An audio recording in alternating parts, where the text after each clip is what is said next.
அனுபவப்பட்டதை வச்சு சொல்றேன். அவர் யாருக்கும் இது செய்ய மாட்டார் சார். நீ குறிப்பாக நான் இந்த விஜய் ரசிகர்களுக்கும் தொண்டர்களுக்கும் இந்த விருப்பமான எல்லாம் போட்டியிட வராங்கல்ல, தயவு செய்து உங்க சகோதரன் மாதிரி நினைச்சு கேட்டுறேன், நீங்க உங்க பணத்தெல்லாம் வேஸ்ட் பண்ணிடாதீங்க. அவர் விஜய் ஒரு துரோகி என்றும் செங்கோட்டையன் ஒரு ஊழல்வாதி என்றும் விஜயன் முன்னாள் மேலாளரும் திமுக மாநில வர்த்தக அணி துணை செயலாளருமான PT செல்வகுமார் கூறினார். நாகர்கோவிலில் செய்தியாளர்களிடம் பேசிய அவர், இளைஞர்கள் விஜயை நம்பி பணத்தை செலவு செய்யாதீர்கள் என்றார். அனுபவப்பட்டதை வச்சு சொல்றேன். அவர் யாருக்கும் இது செய்ய மாட்டார் சார். நீ குறிப்பாக நான் இந்த விஜய் ரசிகர்களுக்கும் தொண்டர்களுக்கும் இந்த விருப்பமான எல்லாம் போட்டியிட வராங்கல்ல, தயவு செய்து உங்க சகோதரன் மாதிரி நினைச்சு கேட்டுறேன், நீங்க உங்க பணத்தெல்லாம் வேஸ்ட் பண்ணிடாதீங்க. அவர் தோத்தா அவர் விரும்ப மாட்டார். ஒரு படத்துல தோத்தவனே வீட்டுக்குள்ள விடக்கூடாது பாரு, ஒளிச்சு நின்று பாப்பாரு, அவனை இல்லைன்னு சொல்லிருங்கன்னு பாரு. ஏன்னா அவருக்கு தோல்வி பிடிக்காது.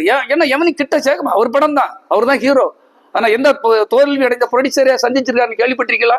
உங்களுக்கு எல்லாம் அள்ளி கொடுத்துருவாரு, எல்லாத்தையும் நீங்க வளர்ந்துடலாம்னு நினைக்கிறீங்களா? கனவுல கூட நினைக்காதீங்க.